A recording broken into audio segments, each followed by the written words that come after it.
అందరికీ జై భీమ్. నేను Rajesh Mahasena. Welcome to Mahasena media. నిన్న కాక మొన్న నాకు ఒక ఫోన్ వచ్చింది. అన్న ఇలా కొత్త కమిటీలు, తెలుగుదేశం పార్టీ కొత్త కమిటీలు వేశారు, అందులో మీ పేరు ఎక్కడా లేదని చెప్పి ఒక లిస్ట్ పంపించారు. ఆ లిస్ట్ అంతా చూశాను. ఓకే, కొత్త కమిటీ అంటే ఎప్పుడు కూడా పాత కమిటీలు ఉంటాయి, పాత కమిటీలు మారుతాయి, కొత్త కమిటీలు వస్తాయి. అది ప్రతి రాజకీయ పార్టీలో సర్వసాధారణం. అయితే నాకు అది చూసిన తర్వాత కూడా కొత్త వాళ్ళు వచ్చినట్టున్నారు, ఓకే అనుకున్నాను నేను. కానీ ఆ తర్వాత నుంచి జరిగే చర్చలు, ఆ తర్వాత నుంచి జరిగే యూట్యూబ్ ఛానల్ డిస్కషన్లు, పోస్టులు, రాజేష్ మహాసేన్కి అన్యాయం జరిగిపోయిందని కొందరు, రాజేష్ మహాసేన్ని పీకి పక్కన పెట్టేశారని వైసీపీ మిత్రులు, ఇలా రకరకాల చర్చలు దీన్ని తీసుకొస్తున్నారండి. అదంతా ఆలోచించినప్పుడు ముందైతే లిస్ట్ చూసినప్పుడు నేనైతే ఏమీ షాక్ అవ్వలే. దాన్ని చూసి ఏంటి నా పేరు ఎక్కడా లేదని నేనేమనుకోలేదు. ఎందుకంటే నాకు తెలుసు ఏం జరిగిందో, ఏం జరుగుతుందో, దానికి కారణం కూడా నేనే అనే విషయం నాకు తెలుసు కాబట్టి దీనికి నేనేమి అంత కంగారు పడలే. కానీ ఇప్పుడు ఈ రోజున ఇది చెప్పాల్సి రావడానికి గల కారణం ఏంటంటే, రాజేష్ని తెలుగుదేశం పార్టీ పక్కన పెట్టేసిందని కొందరు, లేకపోతే రాజేష్ని వాడుకుని వదిలేశారని మరికొందరు, రకరకాలుగా అంటే నాకు అనుకూలంగా మాట్లాడుతున్నట్టు ఉన్నాయి, కొన్ని నాకు వ్యతిరేకంగా మాట్లాడుతున్నట్టు ఉన్నాయి, కొన్ని నన్ను ఇరికించడానికి మాట్లాడుతున్నట్టు కూడా ఉన్నాయి. అందుకని నేను ఈ విషయం ఇప్పుడు సందర్భం వచ్చింది కాబట్టి చెప్తున్నానండి. నిజానికి చంద్రబాబు నాయుడు గారు, లోకేష్ గారు నాతో ఎలా ఉంటారో, వాళ్ళు నాకు ఏ విలువిస్తారో నాకు తెలుసు, పర్సనల్గా నాకు తెలుసు. పార్టీ గెలిచిన తర్వాత దాదాపు 2 సంవత్సరాలు అవుతుంది. ఇప్పుడు వచ్చి ఏ రోజు కూడా నేను చంద్రబాబు నాయుడు గారి దగ్గరికి, లోకేష్ గారి దగ్గరికి వెళ్ళి ఏమంటే నాకు 2 సంవత్సరాలు అయిపోతుంది, నాకు ఏదైనా పదవి ఇవ్వండి అని నేను అడిగింది లేదు. అలాగే నేను గతంలో జగన్మోహన్ రెడ్డి కోసం పనిచేసినప్పుడు కూడా నేను పనిచేసే ముందు కానీ, జాయిన్ అయ్యే ముందు కానీ, లేకపోతే జగన్మోహన్ రెడ్డి గారు గెలిచిన తర్వాత కానీ ఏమంటే నాకు పలానా పదవి ఇవ్వండి, నాకు ఈ గుర్తింపు ఇవ్వండి అని అడిగింది ఎప్పుడూ లేదు. ఇంకా చెప్పాలంటే ఎలక్షన్కి ముందు ఎమ్మెల్యే టికెట్ అప్పుడు జరిగిన ఇబ్బందికి నాకు నేనుగా స్వచ్ఛందంగానే వదులుకున్నాను. అది కూడా మీ అందరికీ తెలుసు. అంటే దీన్ని బట్టి మీరు ఏం అర్థం చేసుకోవాలంటే, పదవి కోసం ప్రాకులాడే మెంటాలిటీ నాది కాదు, ఫస్ట్ పాయింట్. రెండోది, ఈ రోజున తెలుగుదేశం పార్టీయో లేకపోతే జనసేన పార్టీయో రాజేష్ మీద ఏమైనా నిర్ణయాలు తీసుకున్నాయంటే ఖచ్చితంగా నేను ఒప్పుకోవాల్సిన పొరపాటు ఒకటి ఉందండి. ఇప్పుడు సందర్భం వచ్చింది కాబట్టి ఒప్పుకుంటున్నాను. నేను తెలుగుదేశం కార్యకర్తని, తెలుగుదేశం పార్టీలో ఒక అధికార ప్రతినిధిగా ఉన్న వ్యక్తిని. అలాంటి సందర్భంలో ఎలక్షన్కి ముందు కూటమిలో ఉన్న జనసేన పార్టీని, లేదు జనసేన పార్టీకి ఓటేయద్దు, జనసేన పార్టీని ఓడించండి అని పిలిపించాను నేను. ఆ పిలిపి ఇవ్వడానికి కొంతమంది మాటలు కారణమై ఉంటుంది, కొంతమంది నాకు ఇచ్చిన ఫీడ్బ్యాక్ అయి ఉండొచ్చు. ఎలాంటి ప్రమాదాలు జరగబోతున్నాయి, నువ్వు ఇలా చెయ్యి, ఇలా చేయకపోతే జరుగుతుంది అని వాళ్ళ మాటలు నా మీద గట్టిగా ప్రభావితం చూపించి ఉండొచ్చు. ఏదేమైనా నేను చేసింది అయితే పొరపాటే కదా, హార్ట్ఫుల్గా చెప్తున్నానండి. అప్పుడు ఎప్పుడో చెప్పాలి, ఇప్పుడు సందర్భం వచ్చింది కాబట్టి ఇప్పుడు చెప్తున్నాను. పవన్ కళ్యాణ్ గారికి, జన సైనికులకి హృదయపూర్వకంగా క్షమాపణలు తెలియజేస్తున్నాను. ఎందుకు క్షమాపణలు చెప్తున్నానంటే, నేను ఒక సాధారణమైన వ్యక్తిని, ఒక సాధారణమైన కుటుంబం నుంచి, ఒక మారుమూల గ్రామం నుంచి వచ్చిన వ్యక్తిని. నాలాంటి వాడు పొరపాటు చేయడం సర్వసాధారణం. ఎందుకంటే నాకు సలహాలు ఇచ్చే పెద్ద పెద్ద మేధావులు నాతో పాటు ఉండరు. నేను ఎంతవరకు ఆలోచించగలను, ఎంతవరకు చూడగలను, నాకు చూసినప్పుడు అది ప్రమాదం అనిపించినప్పుడు నా దగ్గర నుంచి వచ్చిన ఆటోమేటిక్ రియాక్షన్ అంతే. అది మీకు ఒక ఉదాహరణ కూడా చెప్తానండి. చిరంజీవి గారు అంటే ఆయన మహామేధావి, గ్రౌండ్ నుంచి వచ్చిన అతి గొప్ప స్థాయికి సుప్రీం హీరోగా ఎదిగిన గొప్ప వ్యక్తి. ఆయన ప్రజారాజ్యం పార్టీ పెట్టినప్పుడు చాలా పెద్ద పెద్ద మేధావులు ఆయన చుట్టూరా ఉన్నారు. ఆ రోజున ప్రజారాజ్యం పార్టీ ఆ సమయంలో కాంగ్రెస్ పార్టీని తరిమి కొడదాం, పంచలోడు కొడదాం అని స్టేట్మెంట్ ఇచ్చిన అదే పార్టీ కొన్ని రోజులకి కాంగ్రెస్ పార్టీతో కలాల్సి వచ్చింది. అలాంటి మేధావైన చిరంజీవి గారినే తప్పుదో పట్టించేవాళ్ళు ఉన్నారు. కొన్ని రోజులకు విలీనం చేయించారు పార్టీని. నేనంత సార్, జగన్మోహన్ రెడ్డి గారు కూడా ఆయన 151 సీట్లతో ఉన్నప్పుడు, ఆ పార్టీలోనే నేను ఉన్నప్పుడు, ఏమంటే పార్టీ క్రైస్తవులకి, దళితులకి, ముస్లింలకి వ్యతిరేకంగా పోతుంది, అది మన ఓట్ బ్యాంక్, వాళ్ళని పాడు చేసుకోవద్దు, వాళ్ళని ఎట్టి పరిస్థితులను అన్యాయం చేయొద్దని పదే పదే చెప్తూనే ఉన్నాను. కానీ ఆయన విన్నది లేదు. ఆయన పెడచామని పెట్టాడు. అంటే ఆయన ఆ పొరపాటు చేశాడు. ఆ పొరపాటుకి కారణం ఏమైంది? 151 నుంచి ఆయన 11 కూర్చున్నాడు. అంటే మరి జగన్మోహన్ రెడ్డి గారు, ఆయన వాళ్ళ నాన్నగారు వారసత్వం నుంచి వచ్చిన రాజకీయ అనుభవం, అలాగే ఆయన చుట్టూరా ఉన్న థింక్ ట్యాంక్, ఎవరైతే మేధావులు, ఐఏఎస్ ఆఫీసర్లు ఇంతమంది ఉన్నా కానీ జగన్మోహన్ రెడ్డి గారు కూడా పొరపాటు చేశారు కదా. అలాగే ఇంత పెద్ద పెద్ద మేధావులే చెప్పిన మాట విని అది కరెక్ట్ అనుకుని వాళ్ళు తీసుకున్న నిర్ణయం అంత గవర్నమెంట్ డిజాస్టర్స్ అయినప్పుడు, ఒక సాధారణమైన వ్యక్తిని ఎవరో కొద్దిమంది వచ్చి, లేదు పవన్ కళ్యాణ్ గారు ఇలా ఇచ్చిన ఈ స్టేట్మెంటు ఇది ఖచ్చితంగా మీ కమ్యూనిటీని నాశనం చేయడానికే, లేదు పవన్ కళ్యాణ్ గారు ఇలా చేశారు, అలా చేశారని మా మీద మాట్లాడినప్పుడు, మాతో చెప్పినప్పుడు వాళ్ళ మాటలు నమ్మి ఏదైనా ప్రమాదం ముంచుకొస్తుందేమో, ఆ పవన్ కళ్యాణ్ గారి రూపంలో మా కమ్యూనిటీలకి ఏదైనా ఒక ప్రమాదం ముంచుకొస్తుందేమో అని నేను ఆందోళన పడ్డ మాట వాస్తవం. కానీ ఎలక్షన్ అయిన తర్వాత పవన్ కళ్యాణ్ గారి మాట తీరులో కానీ, ఆయన ప్రవర్తించిన తీరులో, అంటే చాలా విషయాలు చాలా జరిగాయండి. చాలా సంఘటనలు జరిగినప్పుడు కూడా ఇందులో ఒక క్రిస్టియన్సో, ముస్లిమ్సో వాళ్ళ తప్పే ఉంది, పలానా వాళ్ళు తప్పే కానీ ఎక్కడికక్కడే అయినా సర్ది చెప్పుకుంటూ వస్తున్నప్పుడు నేను చాలాసార్లు పశ్చాత్తాపడ్డాను. అరే మనం అపార్థం చేసుకున్నాం ఆయన్ని, కొంతమంది మాటలు నమ్మేశాం. ఆ మాటలు నమ్మటం వల్ల నిజంగా ఈయన వన్ సైడ్ అటాక్ వచ్చేస్తున్నాడేమో అనుకున్నాం. కానీ ఈయన ఎంత గొప్పగా మాట్లాడుతున్నాడు కదా, మనం ఎందుకు తప్పు చేసాం, ఎందుకు పొరపాటు పడ్డాం మనం అని నేను చాలాసార్లు పశ్చాత్తాపడ్డాను.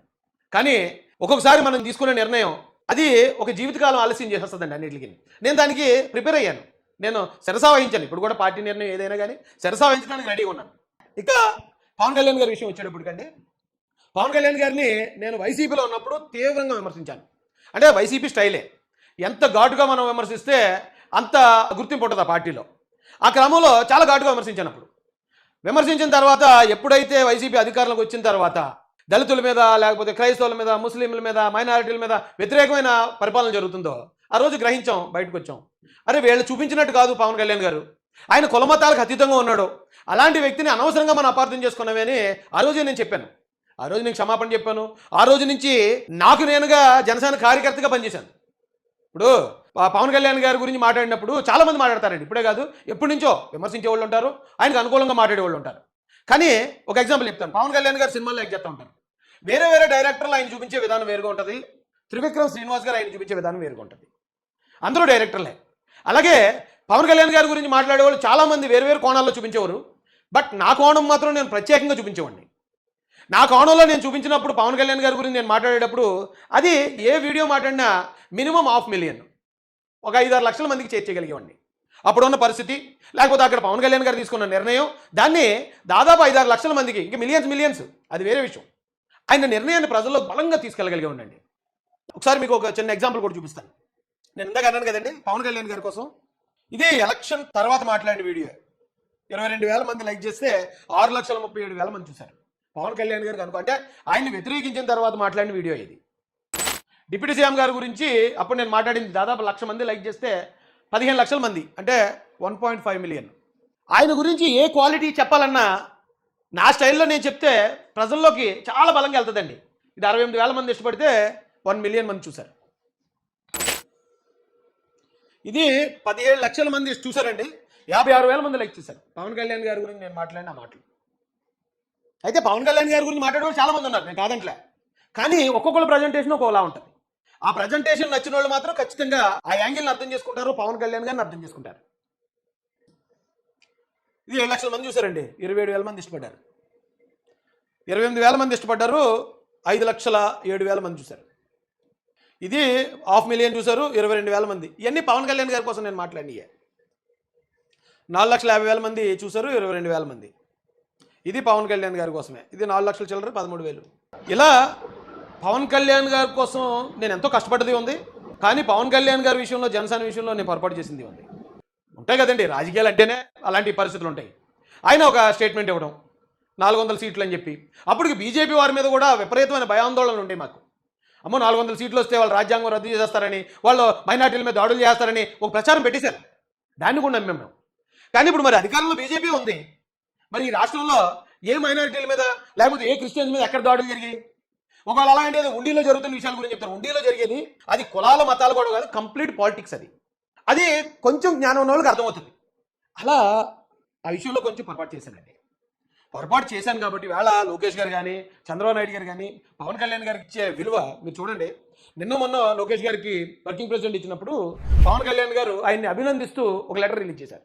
దానికి లోకేష్ గారు కూడా మా అన్న పవన్ కళ్యాణ్ గారు నా మీద చూపించిన ప్రేమాభిమానాలు అనుకుంటూ ఎంతో ప్రేమాభిమానాలతో ఈయన ఒక రిప్లై ఇచ్చారు. ఇప్పుడు వారు అంత అభిమానంగా ఉన్నప్పుడు నేను ఆ పార్టీలో ఉండే ఒక వ్యక్తిగా మరి అక్కడ వ్యతిరేకించినప్పుడు వాళ్ళు దాన్ని ఎంత నెగిటివ్గా తీసుకుని ఉండొచ్చు? కారణం అయితే ఉంది కదా. ఆ కారణం ఉంది కాబట్టి నేను కూడా సరే ఓకే ఏదైనా జరుగుతుంది. ఎందుకంటే మనం అప్పుడు ఉన్న పరిస్థితులకు మనం పొరపాటు చేసాం.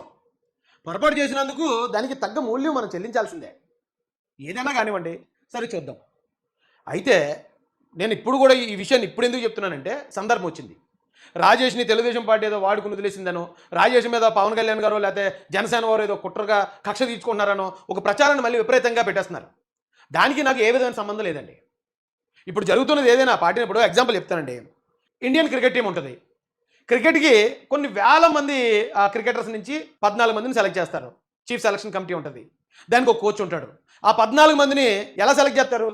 ఆస్ట్రేలియా టూర్కి వెళ్ళాలనుకోండి ఫేస్ బౌలర్స్ని సెలెక్ట్ చేస్తారు. అలాగే ఇంగ్లాండ్కి వెళ్ళాలనుకోండి స్పిన్నర్లను సెలెక్ట్ చేస్తారు. పాకిస్తాన్తో ఆడాలనుకోండి మంచి బ్యాట్స్మెన్లను సెలెక్ట్ చేస్తారు. అంటే ఆయా పరిస్థితులు ఇప్పుడు ఏ దేశంతో అయితే ఆడాలో దానికి తగ్గ టీంని సెలెక్ట్ చేస్తారు. 14 మందిని. ఈ 14 మందిలో కూడా ఆడేది ఎంతమంది? 11 మందే. ఒక ముగ్గురు అలా ఖాళీగానే ఉంటారు.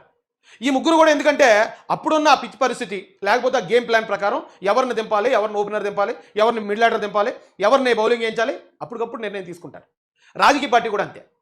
ఈవేళ ఒక కార్యవర్గం మారింది అనుకోండి, ఇప్పుడున్న పరిస్థితులకు అనుగుణంగా ఎవరితోటి మాట్లాడించాలి, ఏ స్టైల్లో మాట్లాడే వాళ్ళు ఉండాలి అనే టీంని సెలెక్ట్ చేసుకునే ఆ సంపూర్ణమైన నిర్ణయాధికారం ఆ పార్టీకి ఉంటుంది. ఇప్పుడు క్రికెటర్గా నన్ను 14 మందిలో సెలెక్ట్ చేశారు, నన్ను ఎందుకు దింపలేదండి బ్యాటింగ్కి, నాకు బౌలింగ్ ఎందుకు ఇవ్వలేదండి అని అడుగుతారు ఎవరన్నా? అది గేమ్ ప్లాన్ ఎలాగో ఇది పొలిటికల్ ప్లాన్ అలాగే.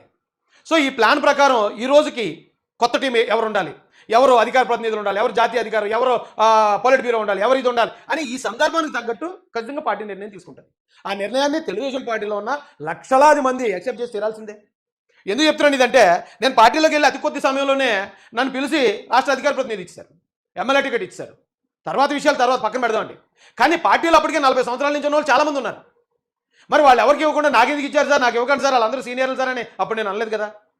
అప్పుడు నేను అన్నప్పుడు ఒకవేళ ఇప్పుడు వేరే కొత్త కమిటీని వేసినప్పుడు మమ్మల్ని ఎందుకు తీసేస్తారు సార్ అని అడగటం అదంత భావ్యం కాదేమో అనిపిస్తుంది నాకైతే. ఇక్కడ ఏది జరిగినా ఇప్పుడు పార్టీలో మనం ముందుకెళ్ళాలి, మమ్మల్ని నమ్ముకున్న వర్గాలు ఉన్నాయి, రాజకీయ అనాథలుగా ఉన్నాయి, వాటికి ఎంతో కొంత న్యాయం చేయాలి. ఈ క్రమంలో మనం ముందుకెళ్తున్నామండి. కాబట్టి అర్థం చేసుకోవాల్సిందిగా రిక్వెస్ట్ చేస్తున్నాను. మా పేరుతోనో లేకపోతే మహాసేన పేరుతోనో రకరకాలుగా కొన్ని వార్తలు హల్చల్ చేస్తున్నారు. హల్చల్ చేసే వార్తలకి మాకు ఎటువంటి సంబంధం లేదు. ఈ 2 సంవత్సరాల్లో పార్టీ ఎన్నో నిర్ణయాలు తీసుకుంది, ఎన్నో అపాయింట్మెంట్లు చేసింది. దానిలో భాగంగానే ఇప్పుడు కమిటీ అపాయింట్మెంట్ కూడా. అన్ని విషయాల్లో మేము అలాగ ఉన్నాం, ఈ విషయంలో కూడా మేము అంతే న్యూట్రల్గా ఉన్నాం. చంద్రబాబు నాయుడు గారి మీద, లోకేష్ గారి మీద, పవన్ కళ్యాణ్ గారి మీద మాకు నమ్మకం ఉంది. ఆ నమ్మకం ప్రకారం ముందుకెళ్తాం.